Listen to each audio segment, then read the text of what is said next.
You're listening to this podcast, so I know you've got a curious mind. Here's a helpful fact you may not know yet. Drivers who switch and save with Progressive save over $900 on average. Pop over to Progressive.com, answer some questions, and you'll get a quick quote with discounts that are easy to come by. In fact, 99% of their auto customers earn at least one discount. Visit Progressive.com and see if you can enjoy a little cash back. Progressive Casualty Insurance Company and Affiliates. National average 12-month savings of $946 by new customers surveyed who saved with Progressive between June 2024 and May 2025. Potential savings will vary. K-pop Demon Hunters Haja Boys breakfast meal and Huntrix meal have just dropped at McDonald's. They're calling this a battle for the fans. What do you say to that, Rumi? It's not a battle. So glad the Saja Boys could take breakfast and give our meal the rest of the day. It is an honor to share. No, it's our honor. It is our larger honor. No, really. Stop. You can really feel the respect in this battle. Pick a meal to pick a side. Ba-da-ba-ba-ba. At participating McDonald's while supplies last. I guess you should have called. I did call earlier when using the phone. Earlier, when was that? Or later, when then I left a message. A message? What number did you call? 249-5-6-7-8. I can't hear you. You're trailing off. And did I catch a niner in there? Were you calling from a walkie-talkie? No, it was cordless. Mm-hmm.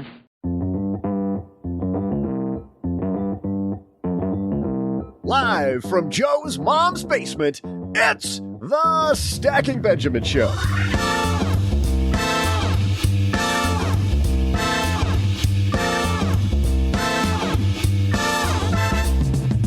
I'm Joe's mom's neighbor, Doug, and are you helping your community or making money? Today, to let you in on how you can do both, we welcome the founder of nearly a dozen Ace Hardware stores in the Washington, D.C. area, Gina Schaefer. And oh boy, it's Evaluate Your Life Day. You know, I usually save evaluating my life for 3 a.m. after a few seasons of Gilmore Girls, my third run to the convenience store for a box of Chardonnay and an ugly cry. By now in life, I thought I'd be announcing at Leno or, at least somewhere on NBC. Heck, I'd even take CBS. I'd have some witty banter with the host. It'd be great. Ah, well, in our headlines, it's Fire Prevention Month. Want the best insurance? Practice safety. Steve Kerber from the Fire Safety Research Institute joins us. Plus, we'll throw out the Haven Lifeline to Jason, who's trying to figure out how to pay for college while in retirement. I think you did that backwards, dude. And then I'll share some trivia. And now, two guys who should be on late night, if only to make me feel better. It's Joe and O-G-G-G-G. Hey there, Stackers, and a happy Wednesday to you. Happy Wednesday to you, Doug, said the host to the witty announcer guy. Maybe not on CBS, but we are on Westwood One. Doesn't that count? That might be that's bigger. A good. That might be probably better. Bigger. Probably, yeah. Yes. We got a great show today, by the way. Oh, gee. I love these shows. We had Ed Slott and Barbara Corcoran on. That's a little flex right there. But I also love it when we tell stories people have never heard before. And Gina Schaefer, who, as Doug so eloquently said this morning, owns a bunch of hardware stores in the D.C. area, has a story I think everybody's going to want to hear about entrepreneurship, community, and fusing the two together. How are you this morning, my friend? Fantastic. Thank you for asking. How are you today, Joe? I am very good. Thank you. Actually, it's funny. I say I'm very good because that's what you say. However, I've known you guys long enough to tell you the truth. I went to poker night last night and lost my butt, as it were. We play for not very much money, but of the not very much money I took. That's your problem. I lost it all. You need higher stakes, bro. Oh, that's what I need. It's exactly what I need. That way you concentrate play for more money. Yeah. If it was a higher stakes game, you take it more seriously. Hey, Cheryl, I got to refinance the car. It just, I had to. It's the right time to do it. The rates are great right now, Cheryl. It's the right time. What could go wrong? This whole episode's already going wrong. Speaking of that, I went in to ask the guy, by the way, Doug, about refinancing the car. You know what he said? I bet we're going to hear it right now, right? Yeah, he pivots all of a sudden and says this. I had a breakfast mentoring meeting yesterday with a young woman who was just amazing. She is graduating from college with a degree in wealth management, and she reached out hoping for some pointers. And listen, if somebody's in Texarkana and wants to go into this beautiful field of personal finance and helping people get their money together, That is incredible. But even more incredible is how she reached out, how she was trying to network. And I was having a discussion that finding the right person and avoiding the wrong person for a role, that's what can make or break an organization. And we just don't see that many qualified people. So how do you find them? Well, Indeed sponsored jobs is a boost whenever you need to find quality talent. If you're hiring, Indeed is all you need. You can stop struggling to get your job post even seen on other sites. You'll match with quality candidates with Indeed's sponsored jobs. Get matched with and hire quality candidates who can drive the results you need. Reach candidates who meet your specific criteria like skills, certifications, or location. It drives me crazy when I'm matched with all kinds of people who aren't a fit. I don't have that kind of time. People are finding quality hires on Indeed right now. In the minute I've been talking to you, companies like yours made 27 hires on Indeed, according to Indeed data worldwide. Sponsored jobs posted directly on Indeed are 95% more likely to report a hire than non-sponsored jobs. Spend less time searching and more time actually interviewing candidates who check all the boxes. Less stress, less time, more results. When you need the right person to cut through the chaos, this is a job for Indeed sponsored job. And here's what's cool, Stackers.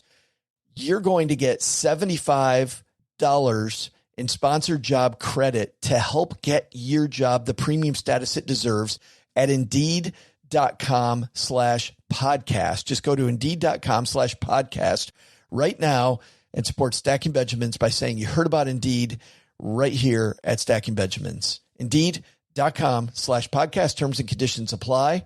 Hiring, do it the right way with Indeed. In business, there is no room for guesswork. Every shipment matters. Every deadline counts. And when you're trying to keep operations running smoothly, the last thing you need is uncertainty. That's why reliability is at the core of USPS Ground Advantage. From the moment your package is first scanned in, it moves through a secure nationwide network, aiding in a timely and accurate delivery. You get near real-time tracking so you can keep up with your shipments. And with affordable upfront pricing, there are no hidden fees or surprise surcharges to throw off your cost sheets. It all adds up to predictable deliveries you can depend on, because knowing your logistics are handled lets you focus on everything else, your customers, your team, and the future you're building. Visit USPS.com/Ground Advantage to start shipping with confidence. USPS Ground Advantage. We mean business. I thought that was weird. There's like sales and then there's that. I don't know. I don't get it. Gina Schaefer here, Steve Kerber in what a lot of stackers that have been around for a while call one of their favorite segments every year. This is Fire Prevention Month. Steve Kerber is here. All right, time to get this episode started. Let's go. Hello, darlings.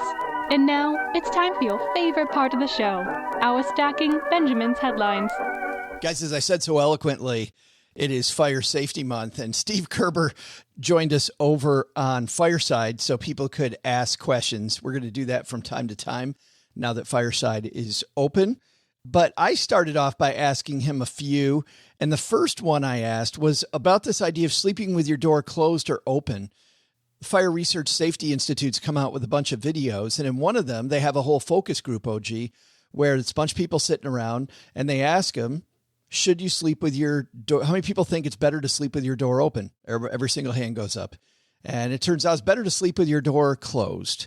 And it's because of the fact that that door buys you some valuable time. And well, I asked Steve exactly how much time, and this is what he had to say. I mean, it depends on the type of door. It depends on how close the fire is to where the door is. But I mean, it could be minutes, tens of minutes in event of a fire. And the comparison is if that's wide open and you're connected to where the fire is, all that smoke and heat is coming right at you. So obviously putting something between you and that fire is going to buy you time. Close before you doze is the line that they use, OG. We got to come up with some witty lines like that for other pieces of finance. You know, asset allocate before you meditate or before you medicate. I don't know. Maybe not. There's another word that ends in 8 that totally fits. before acid allocate before you procreate. Sounds good. Bow, chicka, bow, bow. Hey, I was thinking about. Hold on a second. I need to check out my small caps. Is that emerging market value? I was thinking about rebalancing, but Back to the fire prevention. Okay, we took that in a random, awkward direction in a hurry. Let's get back to fire safety, kids. Prevention. Yes.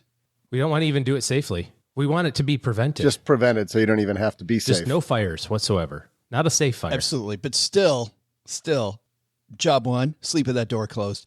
Number two, and the bad news here, OG, is that even though we have Steve Kerber on every year, and even though we have better fire prevention tools out there, statistics show more people, more fire fatalities than ever before. I asked Steve about that and why that is. If we have so many better tools today than we did even 5 years ago when Steve started joining us every October, why are things getting worse? And this is what he had to say. So listen to this, ready? You would think that in America, if we had a 30% increase in fire deaths over the last 10 years, that someone would talk about it. But the reality is, 30% increase in the last 10 years. So we did great from like 1980 to like 2010. The number of fatalities was coming down. The number of fires was coming down. There's a lot more smoke alarms being installed. And I think that limited the amount of times the fire department was needed and stuff like that. The last 10 years has been nothing but a steady incline in the wrong direction. Not good news there. I wonder if there's any chance it's because we're all spending a lot more time at home. Well, that's just as of late, though. That doesn't explain. I don't know. Of course, it spiked massively once COVID hit. But even before that, technology allowed people to spend a lot more time. I was working from home back in 2013, probably a day or two a week, from time to time. Well, I totally agree with that, Doug, that I'm sure there's a statistic out there. Like Steve said, there's statistics and more statistics that shows that more of us are working at home. However, with all the advances and with the fact that because we're working at home, wouldn't we want that to be a safe place? Like, wouldn't we think about that being a safe place? Steve actually talked about the fact that we think we'll be able to come up with it in the moment. And the sad news is, OG, you've had a fire at your house when you were growing up. I don't know what you're thinking about in the moment. And I know this is a long time ago, but I don't think you're thinking really clearly when it's the middle of the night and you're just trying to get out of the house. Well, ours was during the mid-morning, and thankfully, nobody was hurt in ours. But I can tell you, I'm certain that my mom wasn't thinking about anything clearly because she was upstairs still sleeping, sucking down all those drywall fumes or whatever the heck was burning in her lungs as the upstairs was on fire. But the disorientation, I think, is what he's talking about, both physically and mentally. If you want to practice this, the disorientation, go in your bedroom, put a blindfold on, and now try to escape your house in 10 seconds. Right. You'll see that it's not as easy as you think. You think, hey, I've been through this house a million times, but that's the experience of trying to get through a, smoke-filled house. Doug's played that game before, by the way. Put a blindfold. It's like pin the tail on the donkey, but it's a weird reverse Morningstar situation. Put a blindfold on, try to escape. He still has nightmares about that day. Doug's like, not again. Why does this always happen to me? Well, that may or may not be a drill that you want to play. One thing, OG, we talk about every year at this time of year is having that fire safety, not chat with your kids, but do the fire safety drill at home. Kids do it at school all the time. And Doug, to your point, we're at home all the time now. So if we're at home a lot, we need to have that fire safety drill at home. I asked Steve about that, and this is what he had to say.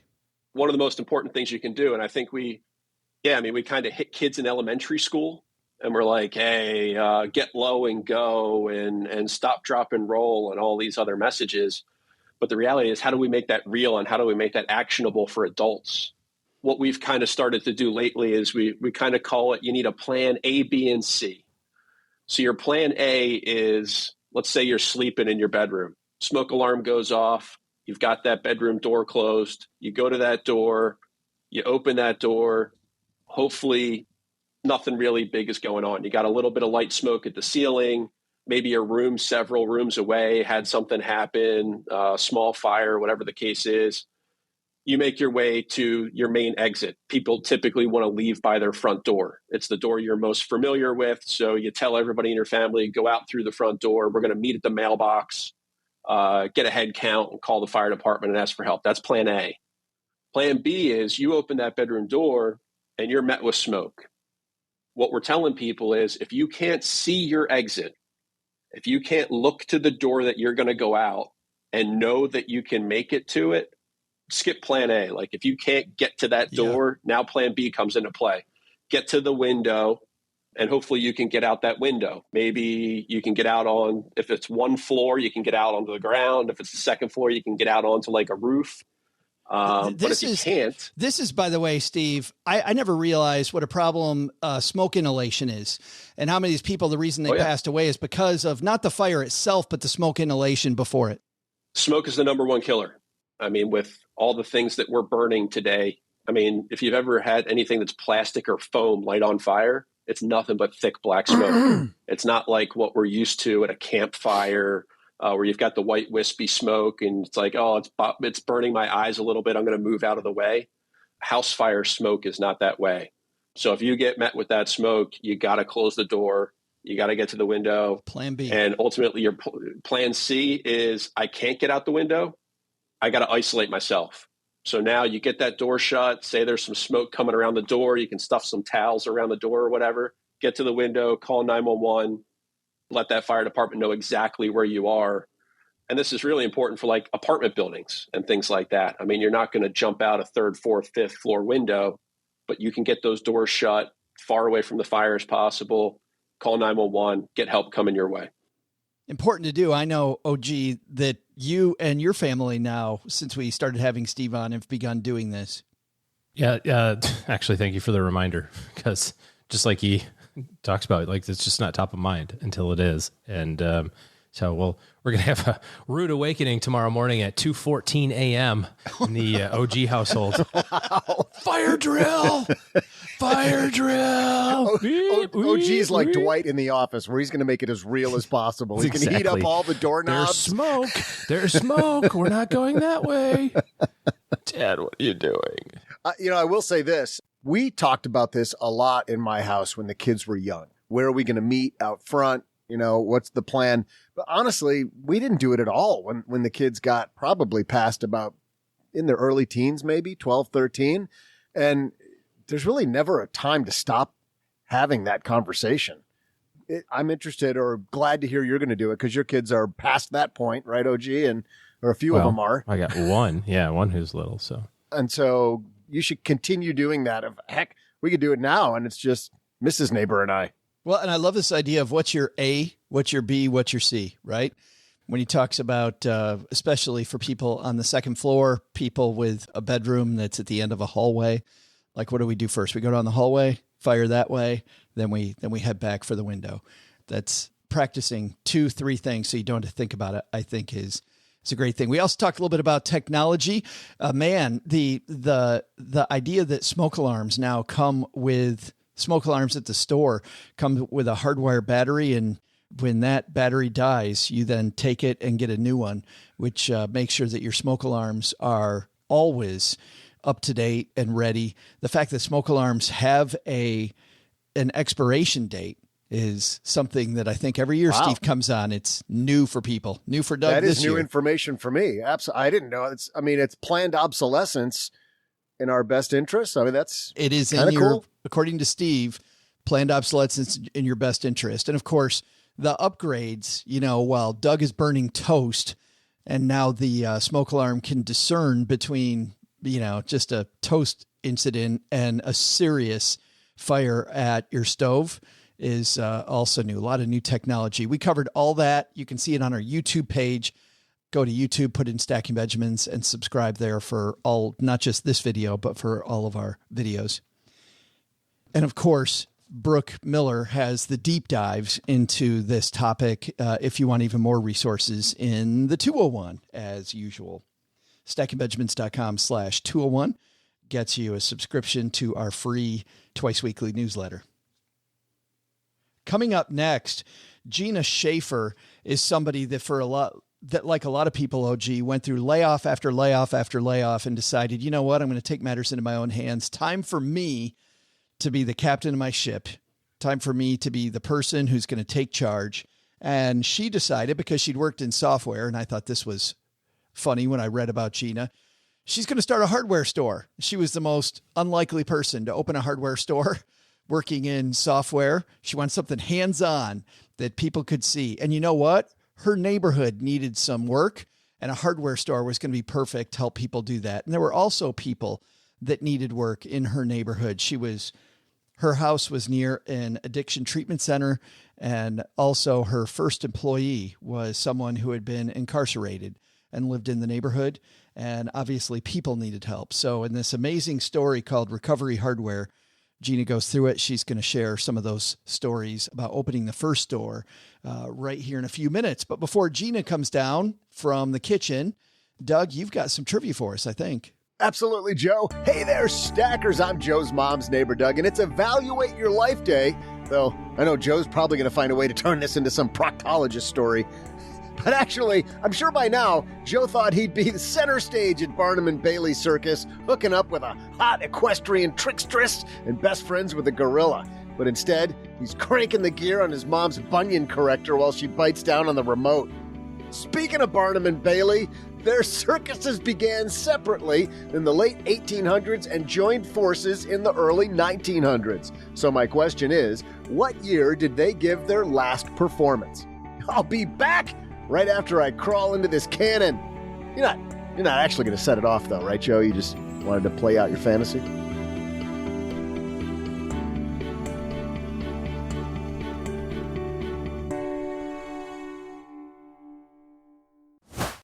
You're listening to this podcast, so I know you've got a curious mind. Here's a helpful fact you may not know yet. Drivers who switch and save with Progressive save over $900 on average. Pop over to Progressive.com, answer some questions, and you'll get a quick quote with discounts that are easy to come by. In fact, 99% of their auto customers earn at least one discount. Visit Progressive.com and see if you can enjoy a little cash back. Progressive Casualty Insurance Company and Affiliates. National average 12-month savings of $946 by new customers surveyed who saved with Progressive between June 2024 and May 2025. Potential savings will vary. Navy Federal Credit Union's helping their members save. When they purchase new homes, they have loan options and resources to make sure that you get a great deal. Now, Navy Federal will contribute $1,000 as a lender credit towards closing cost on your new home. Members also save on their monthly payments since there's no requirement for private mortgage insurance. We know what a bare PMI can be. Wow, Navy Federal takes care of that. Plus, Navy Federal offers low rates and fees, so you could save even more. Navy Federal mortgage experts can help you choose the best option for you, making the home loan process a smooth experience. Learn more at NavyFederal.org. That's NavyFederal.org. Our members are the mission. Insured by NCUA, Equal Housing Lender, qualifying members with purchase mortgage applications after 9/16/22 may receive up to $1,000 toward actual closing costs applied at closing with no cash back and subject to loan program maximum contribution limits. Terms subject to change. Ask your loan officer for details.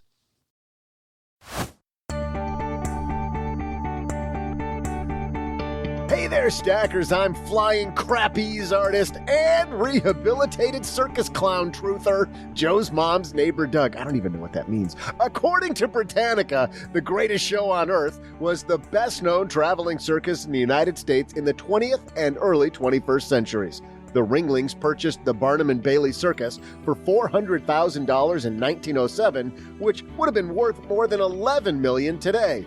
From there, it bounced owners, including in 1971, Mattel Incorporated, who bought the circus for $40 million. But into the 2000s, they were starting to get flack about their treatment of animals, and humans had discovered the other greatest show on earth, the internet. So, what year did Ringling Brothers and Barnum & Bailey perform their last circus? 2017. And now, to help you better manage both your circus and your monkeys, Gina Schaefer. Entrepreneur Gina Schaefer joins me. How are you?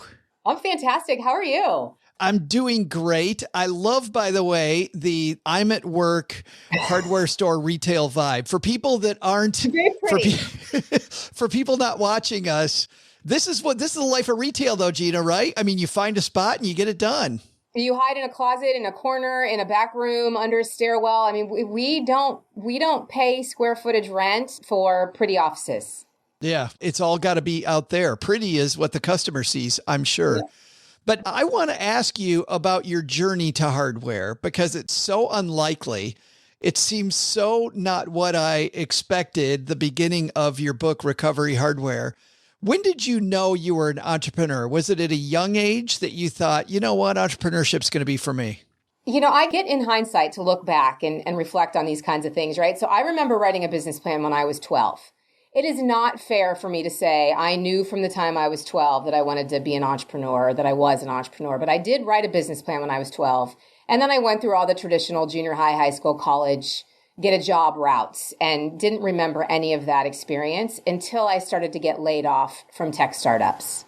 But at 12 years old, it was a babysitting company? Yeah, I was going to babysit, and my upsell was going to be $5 milk cartons. Parents were going to drop their kids off at my house, and I was going to babysit and make them milk and cookies and charge a little extra for it. I think 5 cents, to be honest. I wasn't going to make much money. But this was Ohio in the 1970s, 1980s. Is this in your blood because of your mom being an entrepreneur?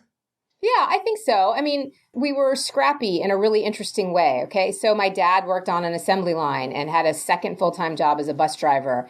And my mom had a home-based business. And I think I just saw lots of different interesting ways to make money. And my parents kind of did all of them. Yeah. But your mom, by the way, as a hairdresser, you had a bunch of fun hairstyles. Well, your hairstyle, no matter what, looks better than mine. I've got like nothing here, Gina.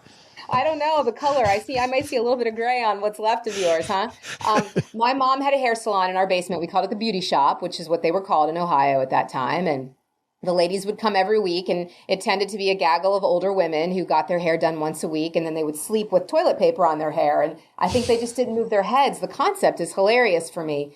But I was my mom's experiment. And so it sounds like you've read that section of the book, which was really fun to write and remember. But if she wanted me to have curls one day, I had curls, or blonde hair, I had blonde hair. And I never cared. I learned to go to school. I mean, fortunately, I was popular. I think I can say that without even being embarrassed, because this could be really traumatizing for a young girl to show up one day. Absolutely. Like Princess Leia or, some big ponytails. But I did, and I loved it. And I think now looking back, it really gave me the ability to adapt, frankly. Well, in talking about adapting, the first thing I wonder, because you say this in your book, you said, I didn't want to do what my mom did. Why did you? But it seems like you would have done that, Gina. Why were you not attracted to having your own beauty shop? Well, I mean, it's definitely not my skill, not my passion or my skill. I think we would have all ended up bald if I was in charge of running a hair salon. I mean, maybe I could have run the hair salon, but not actually been the hairstylist, I guess. I should be practical about that. I help people buy the products to fix their toilets, but I'm not the ones fixing them. So I was made for bigger things. I always dreamed of moving to a big city. I wanted to go into government or work for a big nonprofit. So staying at home and running a small beauty shop or even a big beauty shop was not in my cards. Absolutely not. So we get the entrepreneurship now, but you also began experiencing community involvement in college. What did that look like? Yeah, so when I went to Wittenberg University in Springfield, Ohio. It's a wonderful liberal arts school. And I went to get a political science degree because I thought the campus was beautiful. I mean, truly, that's the reason I picked the school. I didn't realize at the time how life-changing it was going to be. And the year that I joined was the year that Wittenberg had joined a compact with 5 other universities across the country to mandate community service for graduation. So in order for us to get our diploma, we actually had to do community service, which required us to do several hours of direct service in the community somewhere, and then time spent in reflection, which I like to joke was therapy for college students who had never done anything good in their lives. I also worked in that office, and so I got to see the broad range of projects that people were doing. I got to experience all the emotions that the students were having along with them. And that, I think, really shaped what I wanted to be as an adult, whether that was to be a nonprofit or then years later incorporate a service and employee health benefit, whatever, into whatever business I was ultimately running. It's phenomenal. You tell a story about having to speak to the football team about this. And I can just imagine Gina up in front of these football players. Yeah, so I'm 5'2", and most football players are not 5'2". I was probably much thinner in college than I am now, but this was a Division III school. We always had a very good football team, but it wasn't, Division I or anything like that. But they were very good, and they were very large men. And I would stand in that auditorium, and I would look up, 100 seats in this auditorium filled with all of these guys who were, most of them looking at me with daggers, like, what is this chick saying? And of course, I'm friends with some of them to this day, and we chuckle about the fact that I would go get them after football practice, and I would drag them to an elementary school or a soup kitchen. And several of them I know have still led a life of service that I like to think came out of my lectures. Well, I love this idea, Gina, because frankly, when I started working in business, I thought I should care about my community, but I don't. And I don't mean that flippantly. I'm just going, I don't feel it in my heart. There's no burning thing. And you know what had to happen? I had to get out there. And once I went out into my community and started mixing it up with people and seeing actually what's going on, like that created the heart. It wasn't the other way around. You know what I mean? I was waiting for this sign from above, and it was never going to come. And it's somebody like you being in my face saying, hey, Mr. Athlete, get your butt out there. Like you probably changed some of these guys' lives. I am shocked even now as an adult how many people are not asked to either donate to something or to give their time.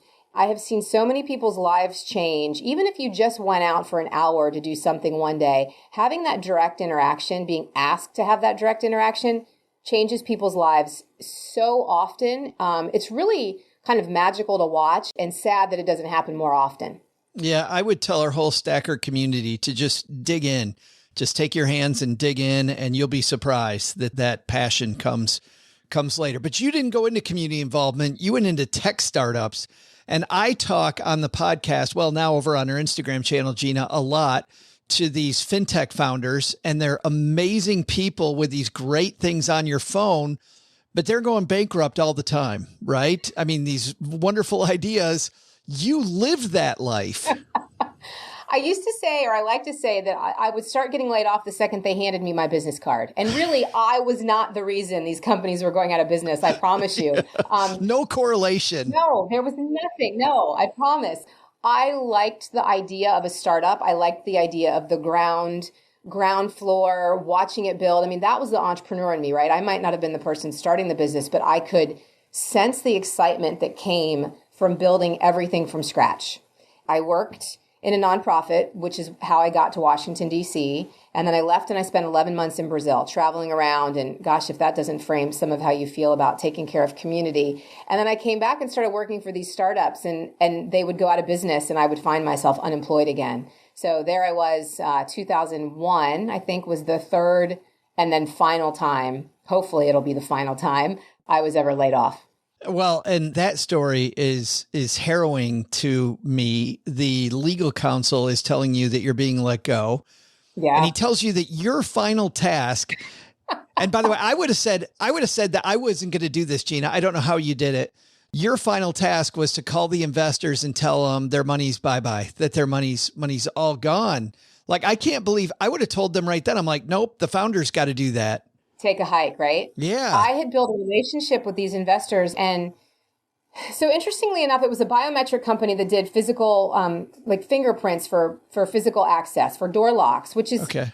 We do it on our phones all day now. But at the time, and this was, I guess, the mid 90s, it was still a pretty novel concept. Interestingly enough, all of our investors were from New Zealand. I was told this, I don't know if this is true, but the folks in Australia and New Zealand really embraced this kind of technology earlier than the rest of the world. Again, I don't know if that's true, but that's what the founder told me. And so I had to call a bunch of really, really nice New Zealanders and tell them their money was gone. And maybe that's why I did it, because I knew they were so nice and I had built a rapport with them over the, fairly short time the company was in business. And so I did it. I do what I'm told. I can just imagine that drive back home then from a failed tech startup and this, what had to have been a hellacious last day of telling these people their money's gone. And you decide, like, I'm thinking of all these reasons somebody might change their life. And you decide that you're sick of commuting. Like number one on Gina's list is I don't want to commute. But what I like about this though, Gina, is you're kind of framing things around what really fits me, right? But commuting was not going to be the first thing. No, I did not want to commute anymore. I knew in my heart that I was destined to live an urban lifestyle. And to me, that meant walking everywhere I had to go, including my job, or maybe taking the metro, the train, the bus to my job, but not this long, horrible commute that I had to the DC suburbs. So tell me this area where you live, Logan Square, it's called? Logan Circle. Yeah. Logan Circle. See, I go Logan Square. It's a circle. Logan Shape. We'll go with Logan Shape. Logan Shape. DC is made up of a bunch of circles that were created by the Frenchmen who designed our city way back when. Logan Circle is, DC, like most big cities, is broken down into smaller communities. And each small community sort of acts like a small town. We all have or want the same types of services, and we have our own local representation that then rolls up to the DC government. Logan Circle was one of the neighborhoods in the country that had been destroyed by the riots when Martin Luther King was assassinated. So obviously that was the late 60s, very end of the 60s. And the neighborhood, it really went to hell. People left, businesses closed up. It was a nice middle-class black and white community, and everybody moved away.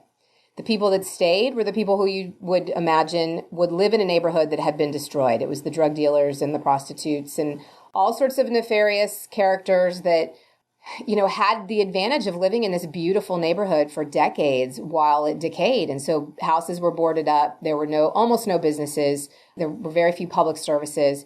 And then late 80s, early 90s, people started realizing that adjacent to some very expensive neighborhoods in Washington was this neighborhood that had a ton of potential. And so they started moving into Logan Circle because they could afford to live there, frankly, and buy houses with boards on the windows. And so you're moving in during this resurgence. Yeah, I was one of those young women. I love the real estate agent who told me that I had to buy in Logan Circle. She sat me down one day and she said, it's the only place you can afford. And one of the chapters in my book is called There Are No Tears in Hardware. But I am sure that I cried that day because nobody wanted to move. Very few people really wanted to move to Logan Circle. But she was so smart. She could feel that something was going to change there. She knew what my budget was, and so she knew I could only afford to live there or in a very similar neighborhood. And so I bought a place, and then another place, and then my husband moved into a condo around the corner, and we got married and bought another place together, and everything unfolded from that real estate agent. And I love that you really love this neighborhood. It had been the Black Broadway you talk about. Like this had been at one point just a famous neighborhood. Amazing people that came from that neighborhood, yes. And so CVS moves in, which is a good sign. A good grocery store moves in. And then there's this resurgence happening at the same time that you're being laid off. You come home and you tell your husband, and by the way, I'm like, what? You tell your husband, I want to open up a hardware store. And I thought, okay, is this just a direct reaction to the fact that she's worked in software, she's worked in tech, and it's the most non-tech job I could possibly have? Like, is this like the rebound boyfriend job, Gina? That's what I'm thinking as I'm reading that you're going into hardware. It's very practical, right? I used to say that if I wrote a book, I was going to call it From Software to Hardware. I went from the very ethereal, you can't figure out what you're talking about, to a hammer, something very tangible that builds things. And I was in a neighborhood that needed things built. And that's what it boiled down to. My husband and I got involved in the community association. It was very active. Every new person who moved to this neighborhood joined.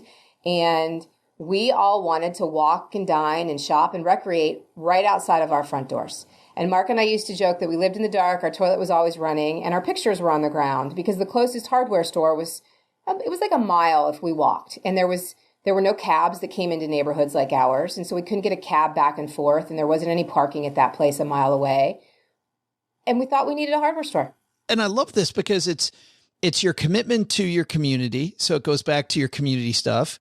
It's hands-on stuff. It's celebrating this resurgence that's happening. You decide to go with Ace Hardware.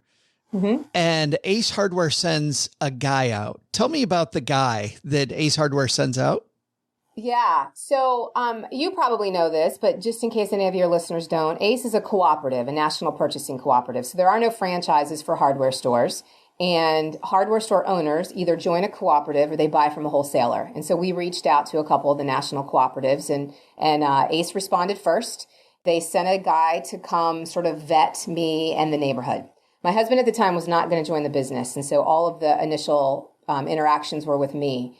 And I was telling this story to our bank yesterday. I said he loved me. He loved the burned out neighborhood. He loved the boards on the windows. He loved everything about it. It sounds like he totally got it. Like he totally got it. Yeah. Well, I wanted to believe that, right? So I am a very optimistic and enthusiastic person. But really at that time in my life, I was probably absurdly naive. And I really did think that this guy loved what I was doing and could see the vision. And frankly, maybe he could. But he told me to sign my lease and then fax the application to join the co-op back to ACE, because there is an approval process.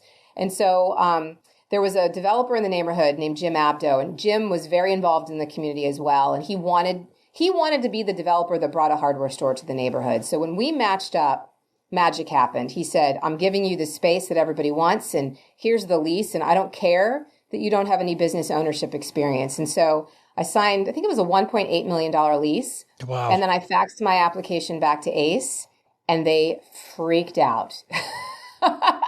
They fired the guy because he had lied. I mean, there's no way he was supposed to tell me to sign that lease before they approved me.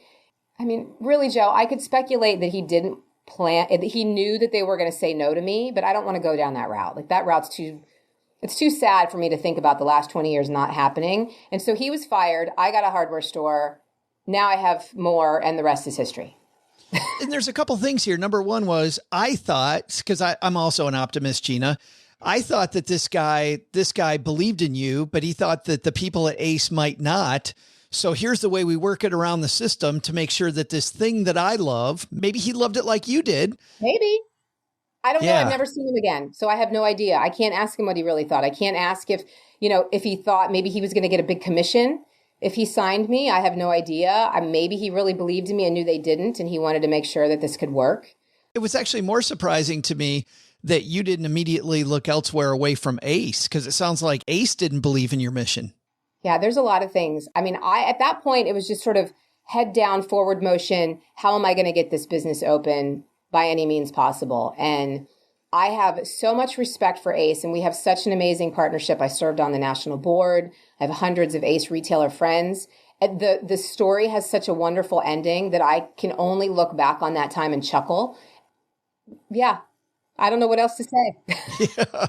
Yeah. And it did all work out. And I like the fact that there's this guy, Jim, who's the developer that you just mentioned, giving a lease to somebody with no experience when there's many other people out there. Gina, why you versus all of these other people?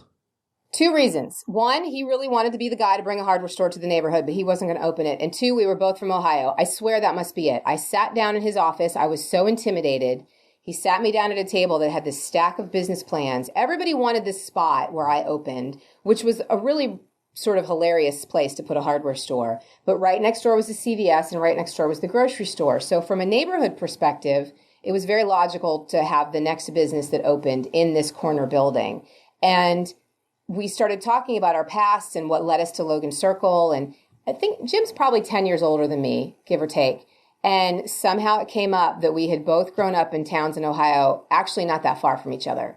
And I think it clicked, and he gave me the lease. What I like that you explain in the book is that you were already at no. You were pretty intimidated, but you're already at no. So I can just imagine the courage it took to go in there, but also to tell yourself that, hey, unless you make a friend, and then how serendipitous that you actually make a friend, but you had to reach out to do that, which I think is important to everybody. We're all afraid to reach out. And the fact that you did created this company.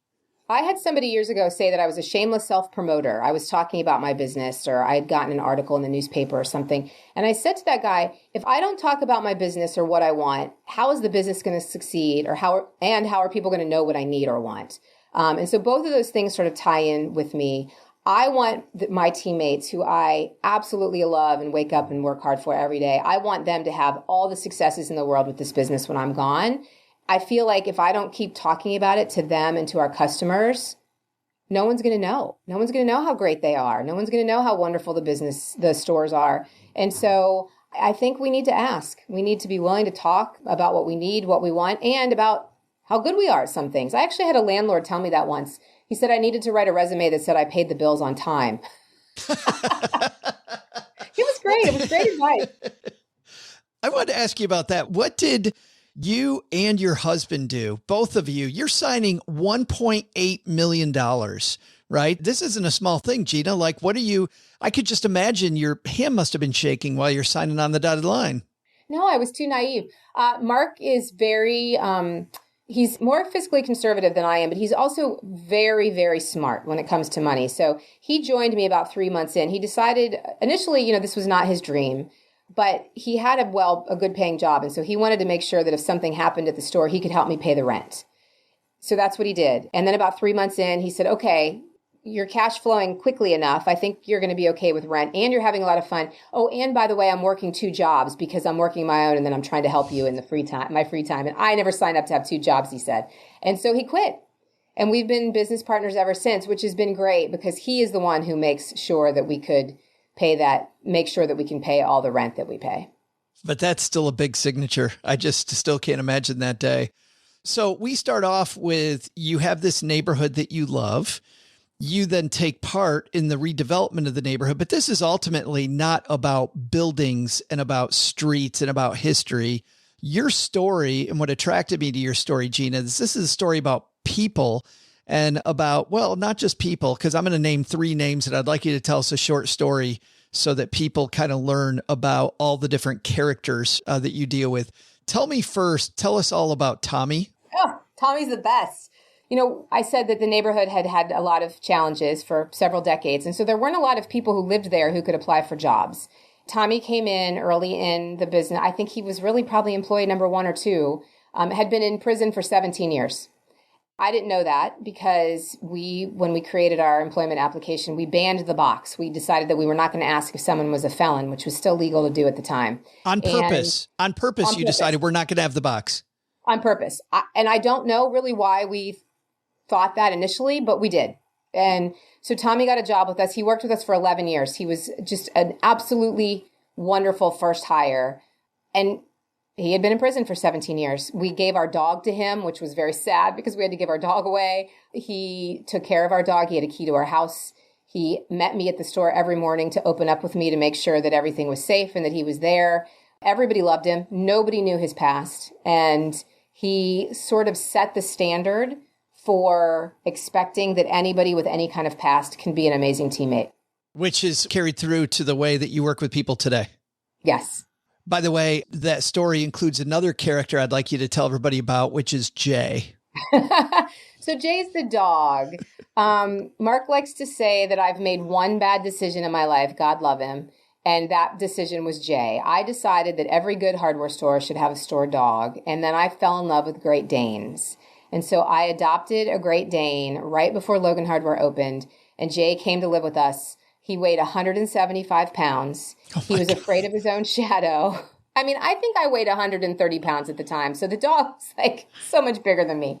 He was afraid of his own shadow. He had separation anxiety and he scared the hell out of the customers. He was so nice, but people don't understand what to do with a dog that big. And if I heard one time, how's the horse? I heard it a million times. It was so irritating, so irritating.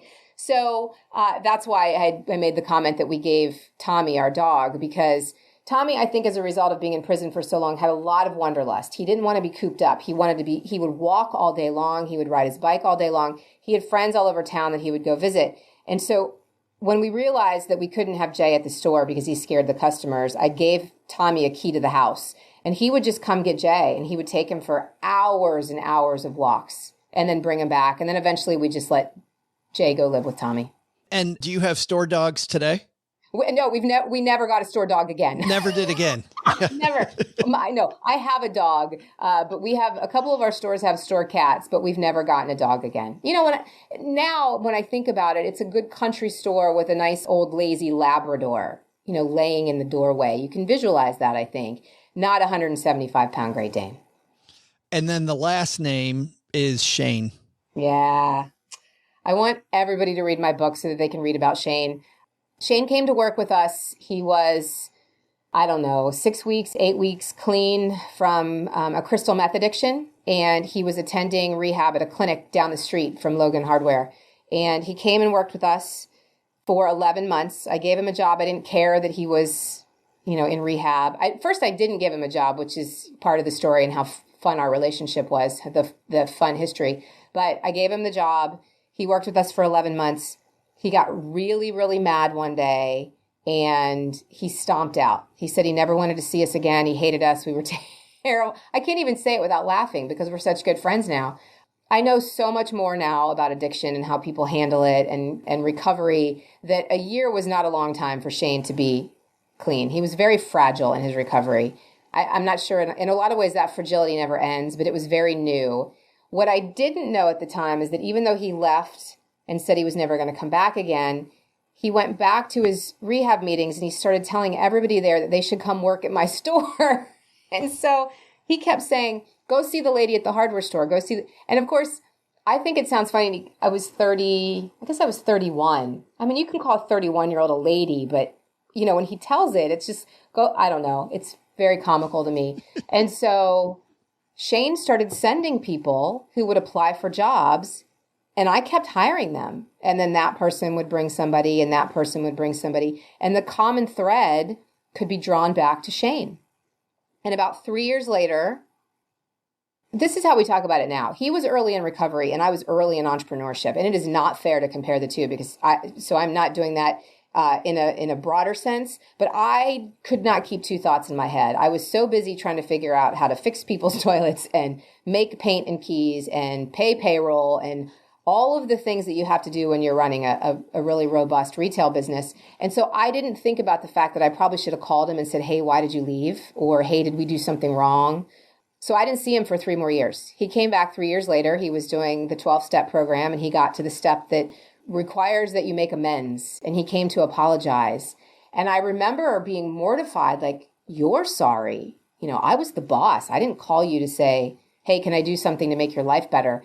And that was a turning point for Shane and I. We never, ever lost touch after that. And he hosted a big launch party for my book. And we've done sort of road shows together on a couple of podcasts. He runs his own restaurant now. And the story is just amazing. I love the stories throughout the book. The idea of the fact that a store, I was listening to one of my favorite management gurus, a guy named Tom Peters. And Tom Peters this morning, literally, I was hearing him say that a business is not part of a community. For many people, a business is the community. And it's funny that I'm talking to you the same day that I hear that, how you've made sure that that your businesses are part of the community. The book is called Recovery Hardware, a nuts and bolts story about building a business, restoring a community, and renovating lives. And just what a story it is. Gina, where do we get the book? recoveryhardware.com. I want everyone to support their local bookstore. So truly you can buy it from your local bookstore, order it. They probably won't have it, or from bookshop.org or recoveryhardware.com. Awesome. Thank you so much for helping stackers become a better part of their community, Gina. I really appreciate it. Thank you. I appreciate it too. Have a great afternoon. Hey, I'm Mr. Wow. And I'm Mrs. Wow from Waffles on Wednesday. And when we're not eating waffles, we're stacking Benjamins. Big thanks to Gina Schaefer for telling a little piece of her story. Oh, gee, this idea that you are an entrepreneur, I feel like a lot of people think, and I certainly thought this, people who are entrepreneurs are just a different beast. It's just a whole different, you got this gene, this entrepreneur gene. But Gina said, you know what?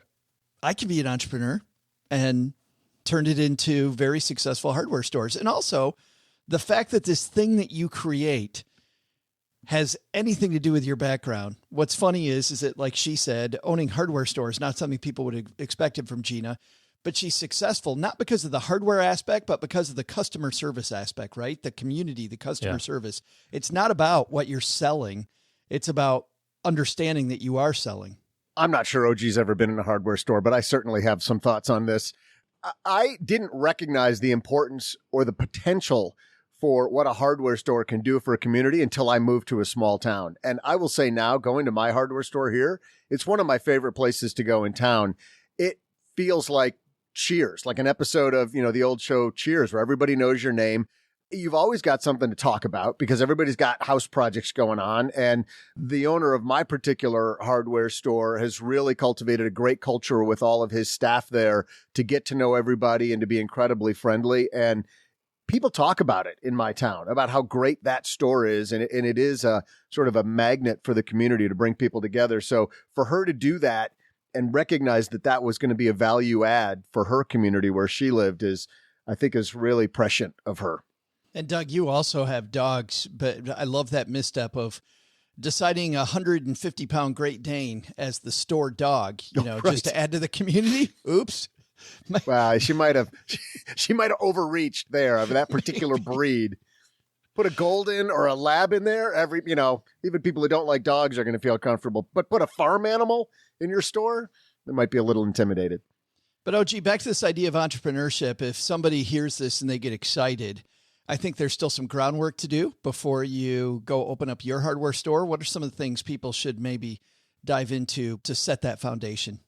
I think from a financial standpoint, you want to think about how are you going to pay yourself, while the ramp up happens between when you start and when you start making money, because there's quite often a pretty large gap between the day that you open up your shop and the day that you actually start getting a few bucks for having your shop open. And then you want to think about like, how quickly can I get away from doing all of this stuff that I'm not good at? Entrepreneurs by nature are people who just, are like helter skelter, right? They're just kind of all over the place, but they're not really good at all of those things. And the greatest growth quite often happens in a business when you start hiring people that can do the thing that you're not very good at way better than you. And it seems like an expense, but people are an investment generally. So get to the point very quickly where you can have somebody do the accounting. You can have somebody do the sales. You can have somebody do the marketing. You have somebody do, whatever the things are that you're not great at. Go find really good people and hire that away as quickly as you can. And you'll grow a lot faster. Barbara Corcoran said that last week when I asked her about what you need to pay attention to. It's your people, OG. And I love that you echoed that. It's your people. Surround yourself with good people. Hey, let's throw out the Haven Lifeline and tackle some of life's most important questions. Our friends at Haven Life Insurance Agency, they put what you value first, OG. Ooh, being an entrepreneur. Yes. Your loved ones and your time. That was a real answer. And entrepreneurship. I know. What's up with that? Sorry. It's not how this goes. They're always real. Have you listened to the show before? There's days I hope it goes that way. And the fact that we're like, wow, really? We're actually going to do this for real? I don't know if I should be concerned, but it is. It's your loved ones and your time. And that's why they've made buying quality term life insurance actually simple. You go to stackingbenjamins.com/Haven Life now to get your free quote. I love what they're doing at Haven Life because they're committed to offering a modern way for you to buy life insurance. It's a simple application. It's all online. You get an instant coverage decision. Prices are affordable. We talked about improvements in fire safety earlier with Steve Kerber. Tons of improvements in the way you buy life insurance. The big thing is it makes it quick so that you can get on to other more important things. stackingbenjamins.com/Haven Life. And today we're going to throw out the lifeline to Jason. Say hi, Jason. Hey guys, we have a toddler and we plan to pay for his college one day, but I don't see the big advantage to saving in a 529 account. We'll be around 50 by the time he goes to college and plan to be retired by that time. I'll either be able to pay for his school out of a 457B or by withdrawing Roth contributions from IRAs. It seems like a 529 would operate like a Roth in that money could be taken out tax-free, but only for school. However, if our son doesn't go to college, I'd rather not take a 10% penalty on the gains. Also, we live in an income tax-free state, so there's no tax incentive for contributing to a 529. As long as we're mentally keeping college money separate from retirement money, is there anything wrong with doing things this way? Jason, great question. Thank you for that, Jason. OG, 529 versus a Roth IRA, really, I think, at the heart of this. Well, the only thing that's missing there is you're not going to benefit from the compounding aspect of it because you can't take the gains of your Roth contribution out at 50. You can only take the contributions. So it's effectively he's going to have to save all of the money for college as contributions, which you may be able to do. and then save the gains for distribution in retirement. Does that make sense? Like he's like, well, I've got, I'm going to take my $6,000 a year for the next 20 years, and that's my $120K.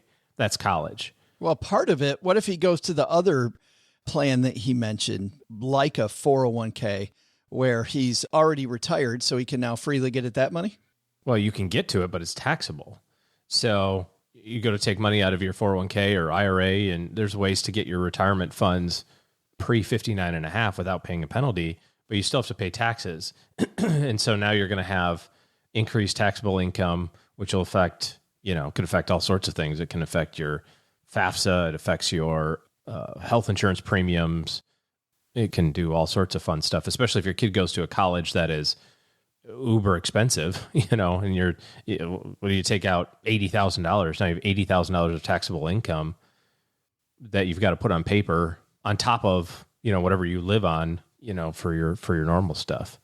I think the risk of having extra funds in a 529 is mitigated by not putting all of your college savings there. So, save 60 or 70% of your college potential expenditures into a 529, and then use the Roth contributions or excess cash flow or second job or whatever the case may be for the other scholarships. That's the other thing. I mean, that's probably the argument that we hear most, which is, why should I put all this money in 529? I think my kid might get some scholarship money. And I see that, university of whatever costs $50,000 a year, but nobody really pays that. They pay 27, and there's some grant in there. Why should I save all 50? Don't. Save 60% of it, save 70% of it, and you'll probably be in the ballpark. And then if you're way off and the kid actually doesn't go to school or gets a full ride scholarship or something, so be it. Either A, you pay the penalty to get the money out, which, by the way, a 10% penalty on 529 plan gains is going to be a heck of a lot cheaper than a taxable distribution from your 457, or you just let it sit there. There's no statute of limitations on the distribution plan, right? You don't have to say, I'm going to take this money out if at 18 my kid has to decide, is he going to college or not? What if your kid decides to go to college at 32? You could have the money available then, or your kid decides to be a plumber and then his kid goes to school. The money can be available with a 529 20 years from there. You're saying with a 529 you have that flexibility. Yeah. Yeah, right. Yeah, there's no rule that says at this age you must deplete it. So it's pretty attractive. And even if you got to pay 10% on the gains, so what? Cheaper than anything else. What about the exceptions with a Roth IRA, though, to take money for qualified expenses for higher education? Because I think what Jason's also alluding to is the fact that as long as it's for qualified higher education expense, he can get at some of the earnings of a Roth IRA and avoid that 10% penalty. The problem with a Roth distribution on earnings is that you also have to pay taxes on the earnings, which most people think Roth, you don't pay taxes, and you don't, as long as you use it for retirement. If you use it for something other than retirement, you got to pay taxes on the earnings, except if you use it for college, you don't pay a 10% penalty. So again, we're back to that taxable distribution thing. Ultimately, you have access to both of these tools. Why do you want to use the square peg round hole thing? Like if your retirement is good to go and you're like, oh no, I've got plenty of money in my 401k and my brokerage account and whatever, then use a 529. Just skip the Roth altogether. If you are aiming for an early retirement, that probably means that you're saving a boatload of cash into a whole bunch of different places. So use the tools that are designed for the outcome that you're looking for, because there's a lot of stuff that can go wrong with this. So use a 529. Be like the normal person. Don't be crazy. Don't be crazy, Jason. What are you talking about? Whoa, Jason. He thinks he found a wormhole in financial planning. I just love the financial nerd indignation. We could do what? What? Like 99% of America is like, I don't even know what these terms mean, but all the financial nerds, you can't do that. Stop. You know what, Jason, what I don't like about your strategy is the fact that I want all that Roth IRA money available for retirement as much as I possibly can, because OG, you and I have talked about the tax triangle before, about having money that has different tax benefits. And the fact that you have a piece of that triangle that frankly can't be, for a lot of people, all that large when compared to the pre-tax bucket, unless you have a Roth 457 available through work, you can't put nearly the amount away for a Roth that you can into your workplace retirement plan, which for most of us is pre-tax. And so you need every dollar of that tax-free you can get if you want to do tax planning in retirement. Don't like that either.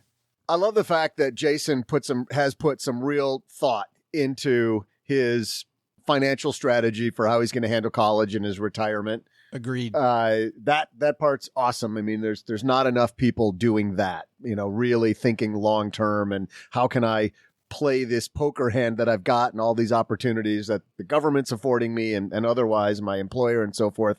Awesome. Absolutely love that. Don't take our thoughts the wrong way, Jason. Yeah, I think absolutely thinking through all these avenues, like what can I do? Oh, gee, like, can I do it this way? Can I do it this way? Can I do it this way? It's kind of that the more you know, right?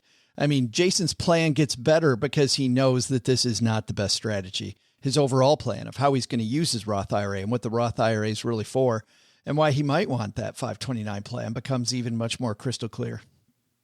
Thanks, Jason, for that call. If you've got a call like Jason, you know what? Jason's getting a piece of swag. Stacky Benjamin's Haven Lifeline, greatest money show on earth swag. Do you hear somebody sigh? Oh, gee, I think I heard it. Did you hear a sigh? I don't know if I heard a sigh. The only reason that I just gave him props for thinking long term about his is because I'm hoping he's sending me the shirt. And Jason, I would keep the shirt. I would wear it proudly. Tell your whole neighborhood that you were on the Stacking Benjamin show. Congratulations, my friend. Can we do this coming up soon here? Because, my presidential campaign is going to get kicked off pretty soon for 2024. So can we have Haven Life sponsor that shirt? And can we give away Doug 2024 shirts? I will chat with the powers that be. Oh, well, then it's never going to happen. Matt at Haven Life. You got to ask for forgiveness, not permission. You just do it. Matt's like, why are we? Mass Mutual comes down to Haven Life, says, hey, looks like we're sponsoring a political campaign. What is it? We're an insurance company? Oh, yeah. No, you don't understand. You got to know Doug. You got to know this guy. He's got a shot. I don't think they'll lead with that. I think they'll lead with a lot of different things, but not that. Yeah. Hey, that's going to do it for today. If you want some more surround sound, man, we got a lot of different resources. We mentioned our 201 already, which is our newsletter, where we take the 101 from today's show and we do deeper dives. Brooke Miller has curated a lot of different great sources on the topics we talked about today and that we talk every week. StackyBenjamins.com/201 is the way to get signed up for that. Of course, it's always free. And we also mentioned that the Steve Kerber video from today in its entirety over on our YouTube page, which increasingly has more stuff on it. We just released our first FinTech walkthrough video for an app called Reason. I walked through that. I've also just finished one for Cube Money that might not be up by the time we do this. So we're going to start walking through some of the fun stuff that's on your phone. You can find those walkthroughs to see which of these FinTech tools is best for you over on our YouTube page. Go to YouTube, stackingbenjamins.com.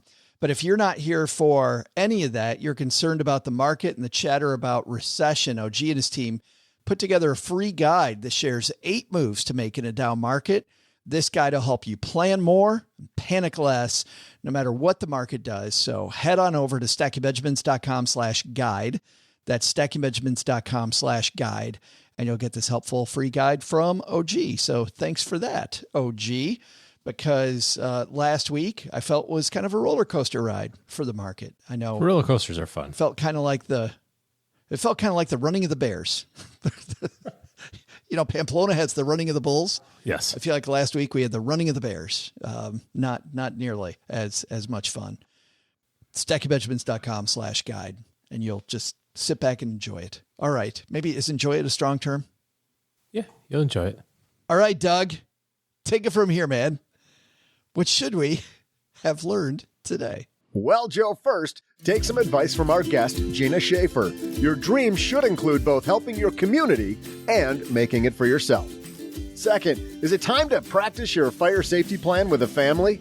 As difficult as it may be to stop listening to my voice, you should pause right now and put that event on your calendar. But the big lesson? No circus lasts forever, especially not one where wild beasts roam so freely, which is why I had to set the baby gate back up for Joe's mom again. Back, beast, back! Thanks to Gina Schaefer for joining us today. You can find her book, Recovery Hardware, a nuts and bolts story about building a business, restoring a community, and renovating lives, wherever finer books are sold. We'll also include links in our show notes at stackingbenjamins.com. This show is the property of SB Podcasts, LLC, copyright 2022, and is created by Joe Salsihai. Our producer is Karen Repine. The show is written by the brilliant Paulette Perhatch with help from Joe, me, and Doc G from the Earn and Invest podcast. After you listen to our show, check out the 201 Deep Dives written by our website manager and blog editor, Brooke Miller. You'll find the 411 on all things money at the 201. Just go to stackingbenjamins.com/201. Once we bottle up all this goodness, we ship it to our engineer, the amazing Steve Stewart. Steve helps the rest of our team sound nearly as good as I do right now. Want to chat with friends about the show later? Mom's friend Gertrude is our social media coordinator and the room mother in our Facebook group called The Basement. So, say hello when you see us posting online. Here's a weird fact. Both she and Tina Eichenberg are never in the same room at the same time. To join all the basement fun with other stackers, type stackingbenjamins.com/basement. I'm Joe's mom's neighbor, Doug, and we'll see you next time back here at the Stacking Benjamin Show. Not only should you not take advice from these dorks, don't take advice from people you don't know. This show is for entertainment purposes only. Before making any financial decisions, speak with a real financial advisor.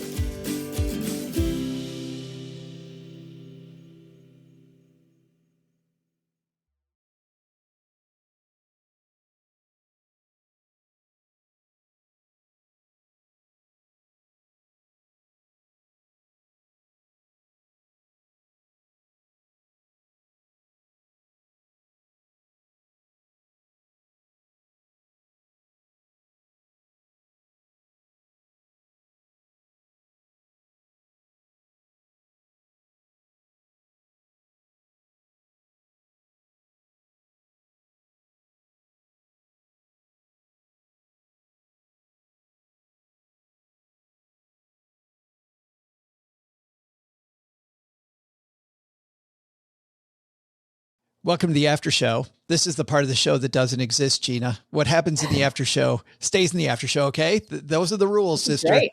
All right. Okay, I'm silent. Well, you've got a part of your book that I thought normally we don't ask our guests to hang out and then be part of the after show, but you've got some bloopers you've learned in your time owning hardware stores. And if you don't mind, I'd like you to pontificate on a few of these. Number one, move your thumb when you swing the hammer. How many times have you seen this? People come in with a black and blue thumb. All the time. Happens all the time. Or the thumb missing. I mean, we've had the thumbs missing. No. Oh, yeah. It's real. Oh, that one's so bad. I feel like, by the way, our local Ace Hardware is Dots, and I've moved a couple times in town, and I'm in Dots, and I love the people there. But I feel like whenever I move, I feel like I need a frequent flyer card sometimes. Like they're like, Joe, back for the 5th time today. Like you must see that too, where people are like, yeah, had I remembered the first 4 times, Gina. Number 2. As long as you're still smiling. Yeah, I would say that by time number 5, I'm forcing a smile for my friendly Ace employee, not for, Number 2, this one's pretty critical. Don't drink beer until after you've painted the walls. Tell me this is a true story. It's probably not appropriate to even have that blooper in a book about recovery, right? But I remember lots of times, in fact, I was profiled on the Washington Post about how to have a painting party. Young people can't afford to hire painters, so you invite your friends over. And I had a friend who painted my window blinds because we were drinking beer while we were painting. And I mean, I could call him all sorts of names, but it's my fault for serving him. And he was talking and rolling and then rolled right up my brand new white window blind with a dark blue paint.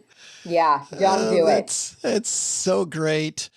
We would do that. I remember painting parties when I was younger. I mean, don't get me wrong. These are now the best checks I could ever write because I don't want to do these anymore. That one and moving parties. Remember, hey, just some pizza and beer. And yeah. And now I remember I got to a certain age. Maybe it was in my 40s sometime. And I'm like, nope, can't. I'm busy that day studying for my blood test. Yep. Yeah, please. Number 3. Oh, God. Turn off the water supply before pulling a faucet out of the wall.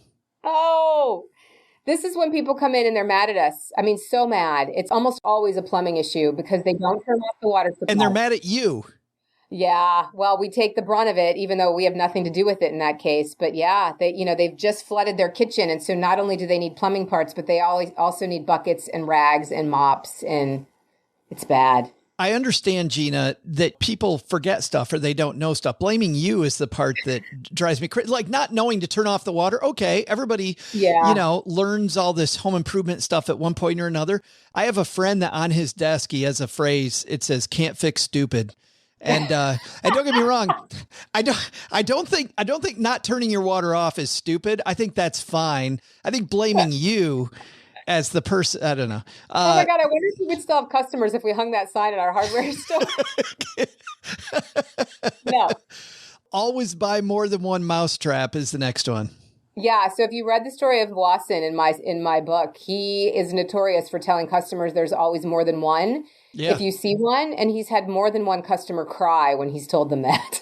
I had a friend tell me that after I caught the mouse. They're like, yeah, it's a family. I'm like, oh God, no, please no. Please no. Yeah. My dad told me this next one 50,000 times. Measure twice, cut once. Yes. Somebody come back in for another 2x4. My manager, I have a manager that likes to say, it's not what we need to learn, it's what we need to remember. And good Lord, we need to remember that one. I could use a tattoo with that one.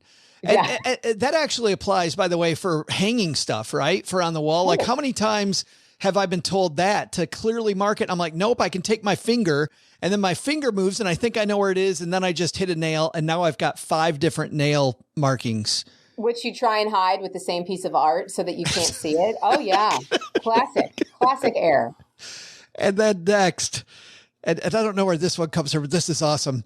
There's no such thing as a male-to-male electrical plug. People do that all the time at Christmas. They'll come in and they'll get to the end of they need to attach two strands. And for whatever reason, the way they need to attach them have both male ends. And we're like, no, that doesn't exist. And you might electrocute yourself every year. It's such an old hardware joke. I can't get like an adapter that has female ends on it. No, you cannot. 1 star for that, Gina. That's 1 star. I'm blaming you for that. You need, no, I'm kidding. Don't do it. Can't fix stupid.